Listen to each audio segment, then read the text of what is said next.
Chers téléspectateurs, le secteur de l'éducation nationale connaît des remous. Une grève est lancée par l'intersyndicale du MENA, entendez, le ministère de l'Éducation nationale et de l'alphabétisation. Pour en savoir un peu plus, nous rencontrons le porte-parole principal, M. David Bliblé. Avec lui, nous allons parler de cette grève-là. Mais tout de suite, nous allons fixer le contexte de cette grève.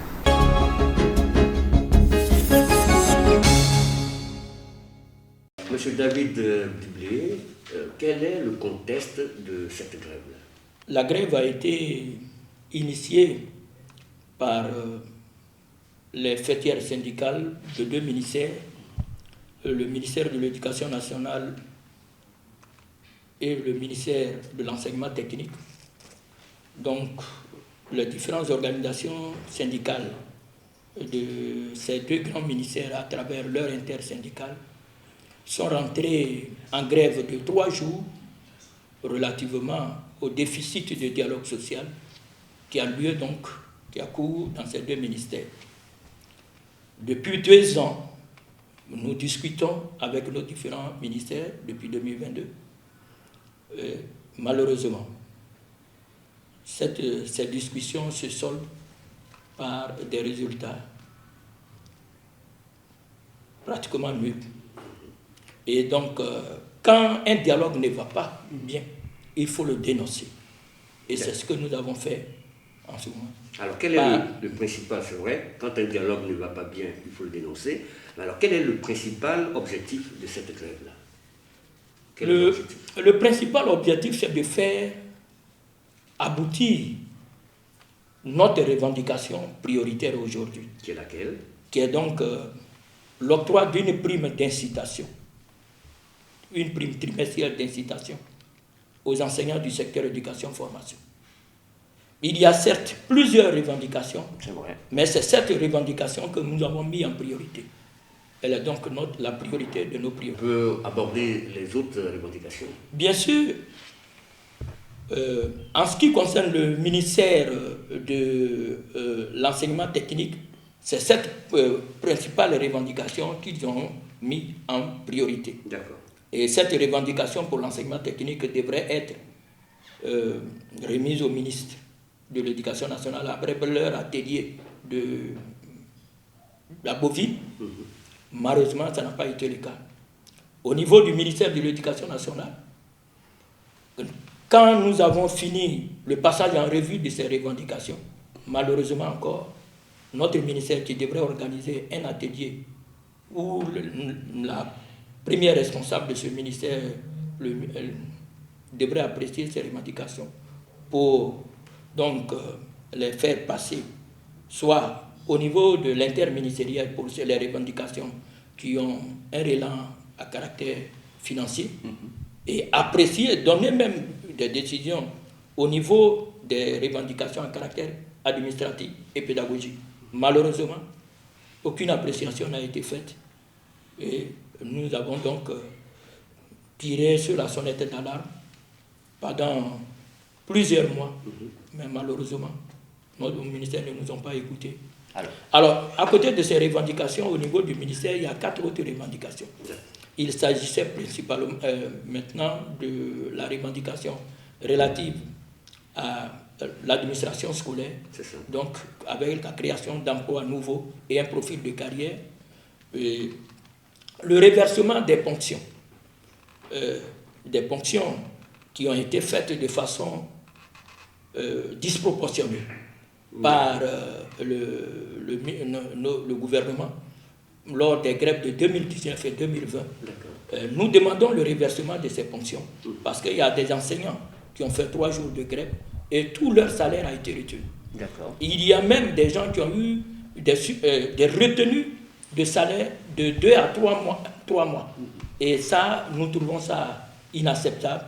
Et donc, c'est pourquoi nous demandons donc le reversement de ces ponctions. Vous ne pensez pas que c'est un peu difficile, parce que la Côte d'Ivoire connaît des problèmes, reverser la ponction de tous ces salaires, est-ce que ce n'est pas exorbitant, ce n'est pas trop demandé? Ce qui est recommandé par la loi, quand vous avez observer un préavis de grève pendant 3 jours, l'employeur a le droit de vous faire des précomptes sur votre salaire pour ces 3 jours où vous n'avez pas effectué le travail. L'employeur ne peut pas aller au-delà de ça. Ça devient un abus. Un abus de pouvoir. Si vous lui prenez la moitié de son salaire, alors qu'il a fait 3 mois de grève ou 6 jours de grève, c'est un abus. Et là, pour un abus, il faut rétablir la justice. L'État de Côte d'Ivoire ne peut pas dire que c'est les retenues de salaire qui vont permettre à l'État de fonctionner. Non. Donc, à côté de ces 2 revendications, il y avait la revendication liée à la revalorisation des indemnités. Oui. Et on a demandé que les indemnités de correction des examens à grand tirage soient revalorisées et puis payées 2 semaines après la fermeture du bureau des examens. Et en dernière position, il y a une revendication qui nous tient aussi à cœur, c'est celle relativement à la promotion des insisteurs adjoints. Qu'est-ce qu'il en est exactement? Alors, les insisteurs adjoints, l'État recrute en moyenne 5 000 insisteurs adjoints par an. Et le concours de promotion prend moins de 2 000. On est même arrivé à 2 000 maintenant, si on était à 1 000. 500 d'abord et puis à 1 000. Regardez cette marge de 3 000 au moins qui reste. Chaque année, elle s'amplifie. Et aujourd'hui, il y a à peine 10 ans, avec une telle marge, il y a 30 000 instituteurs adjoints qui peuvent, durant toute leur carrière, terminer toute leur carrière en tant qu'instituteurs adjoints. Au niveau du processus d'évolution, il y a le concours est très sélectif. Donc nous avons tout simplement demandé à l'État d'ouvrir 2 voies. Il y a une voie qu'on appelle pour le concours de CAP intégration, et puis ouvrir une autre voie de concours avec 2 années de formation, comme l'ancienne école, l'école normale d'instituteurs qui existait. Ça permet donc à avoir une élite, ceux qui peuvent être formés pour revenir. Ils continuent donc d'enseigner et leur promotion se fait sur place, alors que d'autres peuvent aller en formation. On a parlé de ça, tout ça a été validé pour que le ministère de la fonction publique et de la modernisation de l'administration ait donc le concours où les admis doivent être formés. D'accord. Nous avons maintenant une idée des différentes revendications. Maintenant, nous allons nous pencher sur la grève elle-même, la mobilisation et son déroulement. Comment les membres de l'intersyndicale ont-ils organisé cette grève-là? Comment ça s'est passé? Parce que vous avez fait 72 heures de grève. L'organisation de la grève, d'abord, c'est la volonté de nos bases. Nous avons fait une assemblée générale avec nos représentants régionaux et des sections régionaux et des sections de base.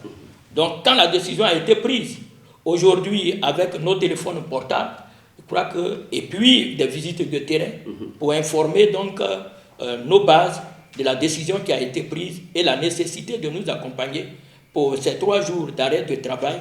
Mais ce mot d'ordre de grève a connu un succès, contrairement à ce que les autorités voudraient donc cacher. C'est vrai. Nous avons pratiquement mobilisé tout l'enseignement technique. Et l'enseignement général, l'enseignement secondaire général, a pratiquement un taux de réalisation de la grève de près de 96%. Et l'enseignement primaire, contrairement à ce qu'on dit. Donc, la grève a été massivement suivie. Et c'est la première fois qu'une grève d'enseignants qui réunit les différents ministères ait un tel succès. Cela veut dire l'importance de la prime dans le milieu enseignant aujourd'hui n'est plus à démontrer. L'engouement que cela a suscité. Donc l'octroi de cette prime est une forte entente pour les enseignants de Côte d'Ivoire. Alors quel impact immédiat et à long terme espérez-vous de cette grève pour améliorer les conditions de travail de vos syndiqués? L'impact immédiat, c'est que le gouvernement ouvre des discussions qui sont des discussions constructives, des discussions productives qui aient des résultats. Parce que les parodies de discussion, de dialogue ne portent pas de résultats. Il faut franchement aborder le problème. Mais pourquoi parler Pourquoi est-ce que vous parlez de parodie de discussion? On parle de parodie de discussion parce que vous discutez pendant 2 ans. Vous n'avancez pas. On ne donne pas de résultats concrets. Et ces discussions usent et énervent même non seulement les acteurs eux-mêmes, mais nos syndiqués qui attendent des résultats.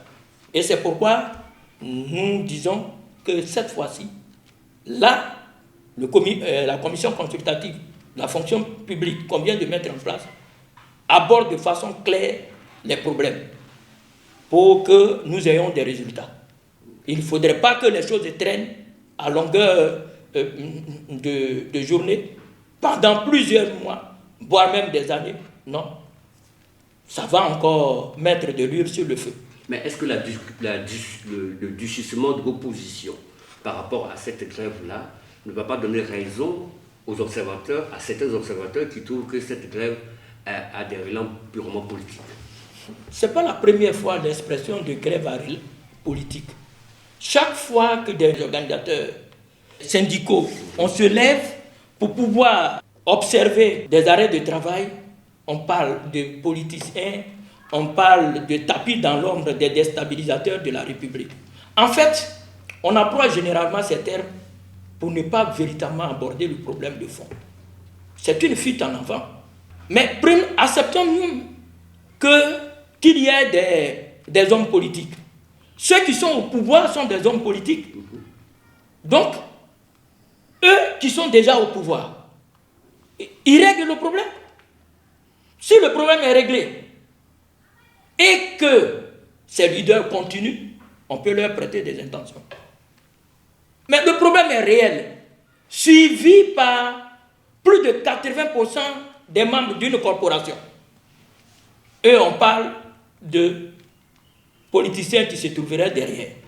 Je pense que, on fait généralement ça pour nous déstabiliser. Mais nous sommes sereins devant cette situation. Parce que nous qui sommes là, on a choisi, d'autres ont choisi la voie politique. Nous avons choisi d'être syndicalistes. Nous sommes là depuis plusieurs années. On ne vient pas d'arriver pour être effrayé par des terminologies, des expressions, tapis des déstabilisateurs de la République, tapis dans l'ombre. Nous ne pouvons pas accepter ça. D'accord, mais l'opportunité de cette grève, au moment précis, à quelques mois des élections de 2025, est-ce que ce n'est pas purement stratégique? Ça participe de quelle stratégie? On va bientôt aux élections présidentielles. Alors, si eux, ils s'en vont pour mettre la pression sur... Oui, mais si eux, ils s'en vont chercher leur poste, nous, on cherche à améliorer nos conditions de vie. L'opportunité qu'on trouve de poser des problèmes pendant une année électorale, c'est parce qu'eux, ils arrachent des postes. Mais nous, les postes, ceux qui vont être nommés ministres dans les différents gouvernements, ça, ce n'est pas notre affaire. Mais avant que tu ne sois ministre, nous, ce qui fait notre affaire, c'est nos salaires. C'est ça. Et là, des enseignants de tous les partis politiques l'ont compris. Quand ils ont dit que Bly avait un agenda caché, beaucoup d'enseignants de RHDP ont participé au mouvement de grève. Parce qu'ils savent que je n'ai jamais eu un agenda caché. Et l'agenda caché, si je l'avais, c'est la prime. Si cette prime est obtenue, que Bly continue, oui, il a un agenda caché. Voilà. Alors, revenons à l'état des négociations avec le gouvernement. Oui. Vous en êtes où? Le comité a fait sa première section. Nous n'étions pas à cette section. Parce que Madame la ministre nous a envoyé, quand elle dit nous sommes deux. Il y a un qui est de l'INATERCI assis, et puis moi, le secrétaire général de dignité. Nous avons eu un courrier du ministre nous disant, comme nous observons un arrêt de travail, de ne pas participer à la session et de nous faire remplacer. Nous avons jugé utile de ne pas nous faire remplacer, et de ne pas envoyer du moins des représentants. Et c'est pourquoi le jour de la première section, la section d'ouverture, nous n'étions pas présents. Maintenant que la grève est finie, il y a une autre session. On sera effectivement présent pour prendre notre part de discussion au niveau des dialogues. Parce qu'il s'agit des questions qui nous concernent directement. Voilà. Alors, quelle sera la position, votre position, si d'aventure les négociations n'aboutissent pas? Ce n'est pas notre souhait, mais c'est à envisager. On continue toujours de les dénoncer. Nous continuons de dénoncer. Nous informerons nos camarades pour aviser. Voilà. On n'a pas autre stratégie. Devant la ruse. Vous n'avez pas d'autres moyens de pression? Nous n'avons... Mais nos moyens de pression, le plus grand moyen de pression qu'un syndicaliste peut avoir, c'est la grève. Voilà, c'est la grève. Mais nous pensons qu'après avoir vu la réussite de la mobilisation de cette grève, que le gouvernement va prendre les choses de sérieux. Voilà. Nous pensons que... Et hier, au départ, au niveau de l'objet des différentes rencontres de la commission, notre question n'était pas une question prioritaire. Elle n'était même pas à l'ordre du jour pour le premier calendrier tracé. C'était les sujets que le protocole d'accord portant trêve sociale avait déjà énumérés, qui étaient donc les sujets principaux à traiter. Et c'est pour d'ailleurs ça qu'après notre rencontre avec la ministre d'État, nous avons continué la grève. Parce qu'on a vu que le traitement de notre revendication n'était pas une priorité. C'est lorsque nous avons durci le ton que notre revendication est devenue une priorité. Voilà. Et comme je l'ai dit, le gouvernement ayant clairement vu la situation doit prendre la pleine mesure de ses capacités pour pouvoir régler la question. Parce que la prime, quoi qu'on dise, est d'une importance capitale pour les enseignants. D'accord. Alors, par rapport à cette grève qui a été lancée, qui a pris fin, quel est le message que vous comptez lancer à l'administration et à vos collègues? À nos collègues, nous leur avons demandé de reprendre les cours. Et je pense, depuis ce matin, la reprise a été effective. Mais de rester mobilisés et de rester à l'écoute de leur direction.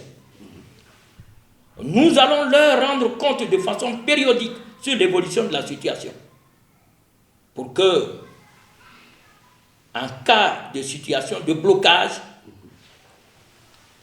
nous puissions faire le point avec nos bases en Assemblée générale et décider de la suite. Voilà. Et aux autorités? Aux autorités, nous disons que le dialogue est d'une importance capitale. Vous savez, le travail décent dont on parle repose sur 4 piliers. Il y a la protection sociale, il y a l'emploi décent, d'où découlent les revenus décents, il y a les conditions de travail, il y a le dialogue social. Quand le dialogue est de bonne qualité, même des conditions de vie difficiles, vous parlez de façon franche avec les travailleurs, l'activité peut se dérouler sans heurts. Mais quand le dialogue n'est pas de bonne qualité, même si les gens se trouvent dans des emplois décents, mais on n'a aucune considération d'eux, on ne tient pas compte de leurs propositions, on peut toujours être bloqué. Et c'est pourquoi nous demandons toujours un dialogue constructif, productif. Là où nous allons au comité consultatif, il faut qu'on ait des résultats. Avant-hier, à travers le communiqué du gouvernement, que nous n'avions pas encore donné les différents montants que nous souhaiterions. Oui. Ce n'est pas juste. Nous nous sommes déjà accordés sur ces montants au niveau du comité consultatif de l'éducation nationale. Ces montants sont connus. Seulement, au niveau de notre ministère, ils n'ont pas voulu les donner.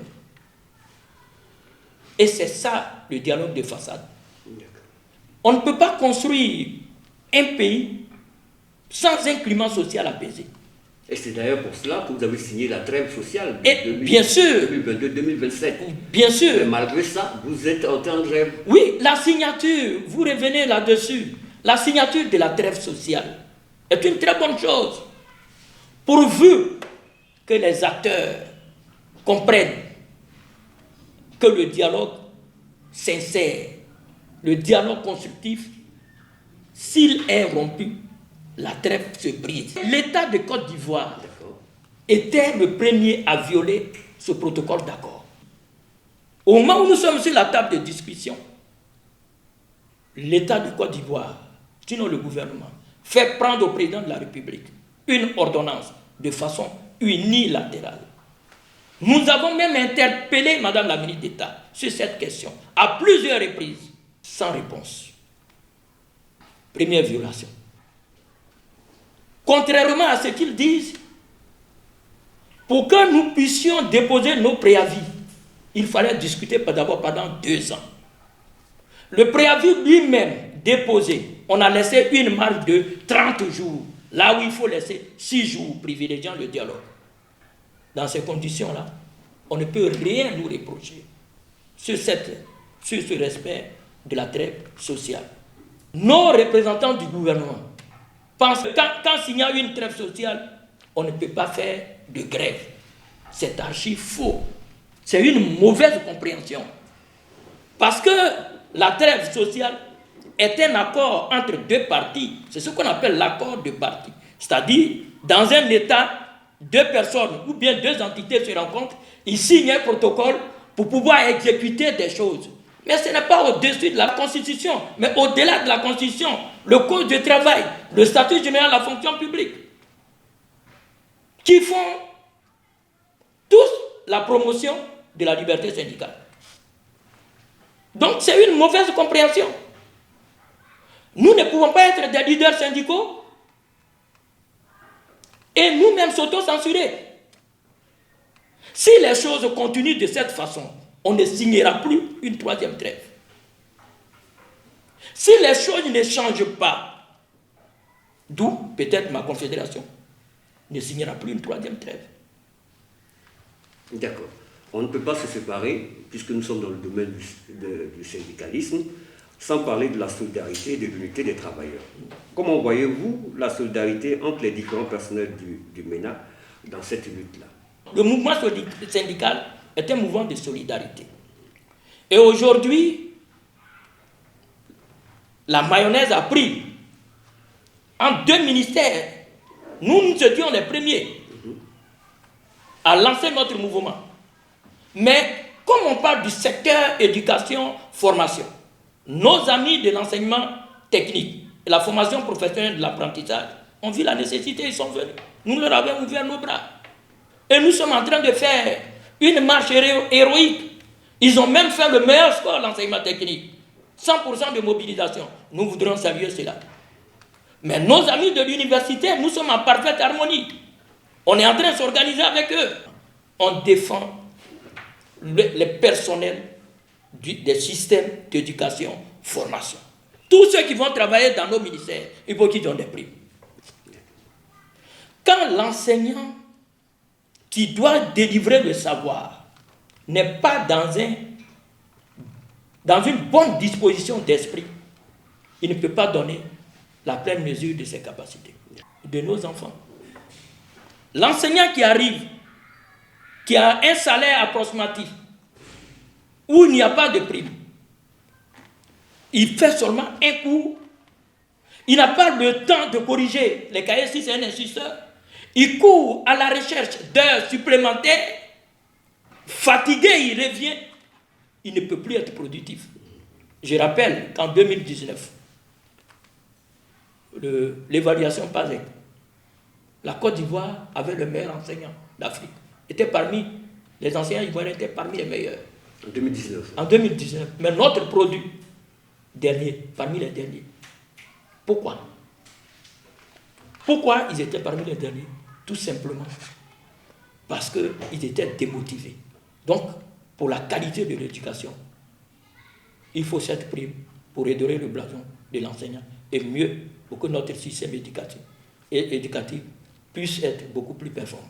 Alors, mettons fin à cette émission en voyant ensemble quelle est la place que cette grève, sinon pourquoi est-ce qu'on dit que cette grève a été essentielle au secteur de l'éducation nationale? Elle est essentielle parce que la revendication même que nous portons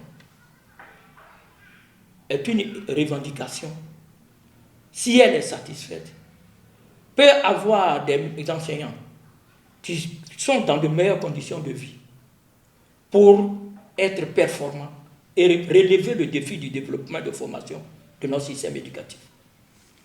Voilà pourquoi nous parlons donc de grève essentielle. Merci, M. David Bliblé. Chers téléspectateurs, nous mettons fin à cette grande interview. Nous donnons rendez-vous pour une prochaine émission sur Pan African Media TV. Merci et au revoir.